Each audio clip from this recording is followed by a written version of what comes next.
할렐루야. 오늘 함께 묵상할 말씀은 디모데전서 2장 1절부터 2절까지 말씀입니다.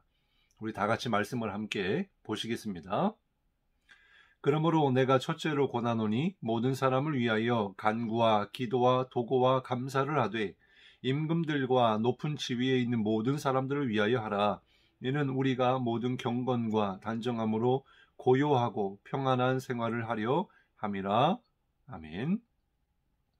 오늘 함께 나눌 말씀의 제목은 응답받는 조건입니다.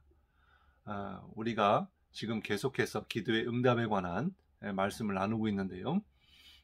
반드시 하나님께서 우리의 기도를 들으시고 응답하시는 줄 믿으시기 바랍니다.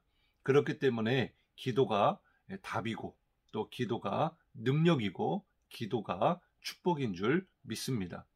오늘 본문 말씀은 첫째로 권하노니 이렇게 시작하고 있습니다. 당시 디모데는 에베소 교회를 맡아서 담임하고 있는 그런 목회자였습니다. 그러한 디모데에게 바울이 이렇게 권면하고 있는 거예요. 너는 그 어떤 일보다도 먼저 우선으로 첫째로 기도해라 라는 것입니다. 그렇습니다. 우리가 교회를 다닌다고 하는 사람들 중에는 기도가 무엇인지 모르거나 기도를 하지 않는 그런 사람은 거의 없을 겁니다. 그러나 차이는 이것입니다. 삶의 우선순위가 기도인가라는 거죠. 바울이 디모데를 권하고 있는 것처럼 우리가 기도를 하고 안 하고의 문제보다도 기도가 그 어떤 것보다도 우리의 신앙생활 가운데 가장 우선이 되어야 한다라는 것입니다. 우리가 새벽을 깨워서 아침에 기도를 한다든지 묵상을 하는 이유는 하루를 시작하면서 첫 번째로 하나님 앞에 나아가는 거예요. 다른 사람들은 피곤하여 잠을 자고 있을 시간에 일어나서 우리가 기도를 할 때에는 하나님이 오늘 하루를 살아갈 수 있도록 힘을 주시고 또 도와주시고 또 마음과 생각과 뜻을 주님께서 인도해 달라고 하는 그런 마음의 소원을 가지고 기도하는 것입니다. 그래서 시편 46편 5절에 보면 하나님이 새벽에 도우신다라고 말씀해주고 있어요. 사실 하루가 얼마나 중요한지 모릅니다. 마태복음 6장 30절의 말씀에 보면 오늘 있다가 내일 아궁이에 던져지는 들풀도 하나님이 이렇게 입히시거든 하물며 너희일까 보냐 믿음이 작은 자들아. 이 말씀에 보면 하루가 너무나도 중요하다라는 것입니다. 그런데 많은 사람들이 하루를 중요하게 생각하지 않습니다. 그 이유가 무엇이냐면 오늘만 하루가 아니기 때문이죠. 내일도 하루고 내일 모레도 하루다라고 생각을 하는 거예요. 마치 들에 핀 들풀처럼 흔하게 생각한다라는 것입니다. 그래서 주님은 말씀을 주시는 거예요.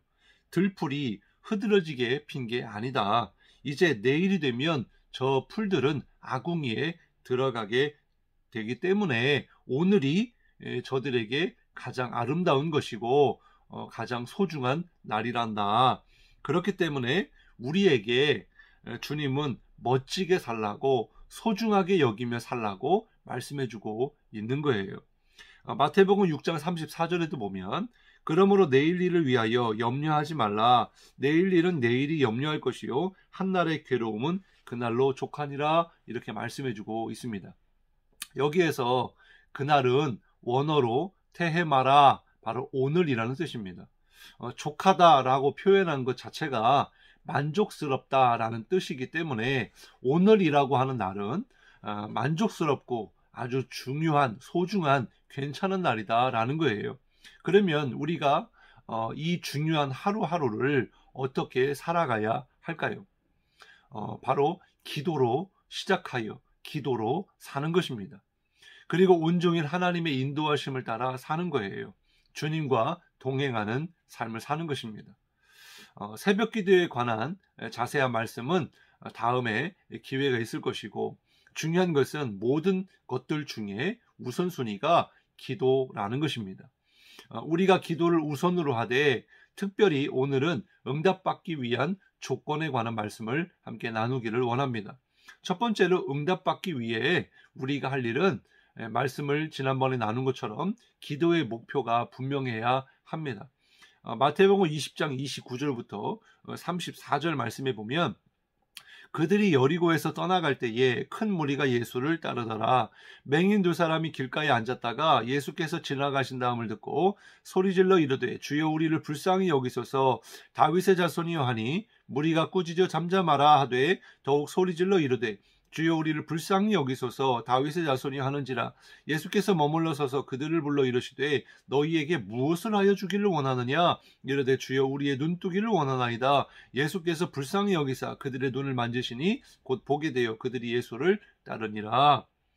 우리가 기도를 하되 막연하게 하지 말고 응답받고자 하는 분명한 목표가 있어야 한다라는 거예요.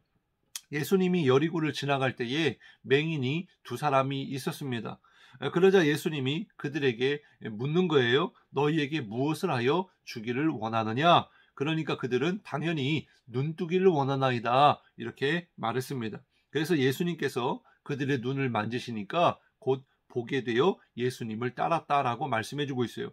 우리가 할 수만 있다면 분명한 기도의 제목, 기도의 목표를 가지고 하나님 앞에 간절히 기도해야 될 줄로 믿습니다. 두 번째는 우리가 기도할 그 기도의 자리, 기도 시간을 정해야 된다라는 거예요. 누가복음 22장 39절 40절에 보면 예수께서 나가서 습관을 따라 감람산에 가심에 제자들도 따라갔더니 그곳에 이르러 그들에게 이르시되 유혹에 빠지지 않게 기도하라 하시고 이렇게 말씀해주고 있습니다. 예수님은 주로 감람산에 가셔서 기도하셨고요. 또 말씀해 보니까 습관을 따라 기도하셨습니다. 우리의 집에서도 또 가정에서도 학교에서도 기도할 장소와 시간이 있으면 좋겠지만 아마 그러지 못할 그런 상황과 환경이 많이 있을 겁니다. 그러면 어떻게 될까요? 먼저 다른 사람들보다 일찍 출근을 하든지 또 먼저 교회를 갔다가 학교나 출근을 하든지 그렇게 하면 얼마든지 기도할 장소와 시간을 정할 수도 있을 겁니다. 그것이 바쁘고 힘들 수 있지만 정말 기도가 우리의 삶의 우선으로 여겨진다면 충분히 할 수 있다라고 생각을 합니다. 그리고 집에서 어느 방이라든지 한적한 곳을 찾아서 하나님 앞에 기도한다면 하나님께서 그 시간에 그 자리에 함께 하시고 들으시고 응답하여 주실 줄로 믿습니다. 그리고 세 번째는 기도의 시간, 장소뿐만 아니라 기도할 수 있는 환경이 중요하다라는 거예요. 마가복음 1장 35절에 보면 새벽 아직도 밝기 전에 예수께서 일어나 나가 한적한 곳으로 가사 거기서 기도하시더니 그랬습니다. 예수님께서 한적한 곳에 그리고 새벽 미명에 기도하신 것은 사람들의 영향을 받지 않기 때문입니다. 아무리 마음의 결단이 있어도 주변의 환경이 허락되지 않으면 그러면 이 기도가 무너지게 되고 또 시험을 당할 수가 있어요. 그래서 기도자는 기도할 수 있는 그런 환경을 만들어야 한다라는 거예요. 그럴 때 가장 중요한 것, 가장 좋은 시간과 장소는 바로 새벽일 줄 믿습니다. 낮에는 손님 때문에 또 사람들과의 만남 그리고 일들이 있기 때문에 어렵다라는 거죠. 네 번째로 우리가 기도할 때 성령의 도우심을 반드시 구해야 합니다. 로마서 8장 26절부터 27절에 보면 이와 같이 성령도 우리의 연약함을 도우시나니 우리는 마땅히 기도할 바를 알지 못하나 오직 성령이 말할 수 없는 탄식으로 우리를 위하여 친히 간구하시느니라. 마음을 살피시는 이가 성령의 생각을 하시나니 이는 성령이 하나님의 뜻대로 성도를 위하여 간구하심이니라 그랬어요. 기도하다 보면 많은 그런 일들이 발생합니다. 시험에 들 수가 있어요. 어려움이 옵니다. 기도하지만 앞이 캄캄해 보여서 어떻게 기도해야 될지 모를 때가 많이 있어요. 그때마다 중요한 것은 성령의 도우심을 구해야 한다라는 거예요. 성령의 이름의 뜻이 무엇입니까? 보혜사입니다. 바로 우리를 도우시는 분이라는 거예요. 그렇기 때문에 기도가 사람의 힘으로 되어지는 것이 아니고 반드시 성령의 도우심 가운데 우리가 기도해야 된다라는 거예요. 다섯 번째로 기도에 응답받는 조건은 하나님과의 올바른 관계를 맺어야 한다라는 거예요. 야고보서 4장 6절부터 8절에 보면 그러나 더욱 큰 은혜를 주시나니 그러므로 일렀으되 하나님이 교만한 자를 물리치시고 겸손한 자에게 은혜를 주신다 하였느니라. 그런즉 너희는 하나님께 복종할지어다 마귀를 대적하라 그리하면 너희를 피하리라. 하나님을 가까이 하라 그리하면 너희를 가까이 하시리라. 죄인들아 손을 깨끗이 하라 두 마음을 품은 자들아 마음을 성결하게 하라. 이렇게 말씀해 주고 있습니다. 우리가 기도만 한다고 되어지는 것이 아니고 하나님과의 온전한 관계가 맺어져야 한다라는 거예요. 늘 우리 안에 죄에 대한 죄책감이나 또 자책을 할 때가 있습니다. 그럴 때는 영의 문이 닫힙니다. 늘 영은 하나님 앞에 거룩하고 또 성결한 자로 나아가야 한다라는 거예요. 어떻게 해야 됩니까? 하나님을 가까이 해야 된다라는 거예요. 그러하면 하나님도 가까이 하시고 또 너희의 손을 깨끗이 하라 마음을 성결하게 하라 이렇게 말씀해 주고 있습니다. 늘 성도는요 하나님과의 올바른 관계를 맺어야 한다라는 거예요. 하나님은 인격을 가지고 계신 살아계신 하나님이시기 때문에 하나님과 친밀할 때 우리는 하나님의 뜻을 깨닫게 되고 또 하나님과 대화하기를 또 기뻐하고 또 사모하게 되고 그 가운데 하나님의 응답의 역사가 있게 되는 줄로 믿으시기 바랍니다.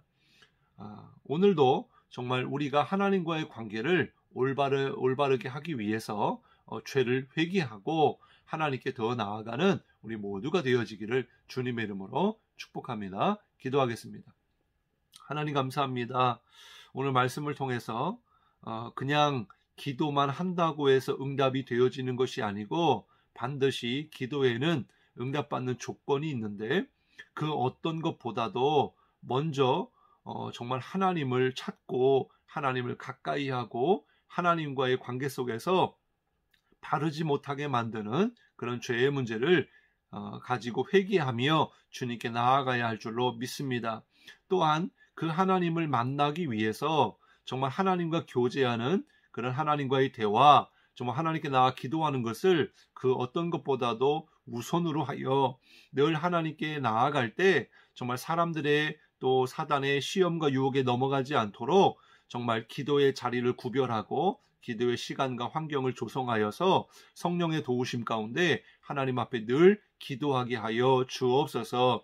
특별히 이 나라 이민족 또 지도자들 정치자들을 위해서 기도합니다. 정말 하나님께 온전히 신앙생활할 수 있도록 하나님 정치 위정자들을 하나님께서 붙들어 주셔서 주님을 경외하게 하시고 교회를 무너뜨리는 모든 악한 세력들을 주님께서 물러가게 하셔서 정말 하나님의 그 응답의 역사를 날마다 경험하며 주님이 주시는 평강을 누리게 하여 주옵소서. 오늘도 기도의 제목이 있습니다. 우리의 가지고 있는 모든 기도의 제목들 하나님께 나아가서 정말 간절함으로 믿음으로 기도할 때 하나님께서 응답하여 주실 줄로 믿습니다. 함께하여 주옵소서.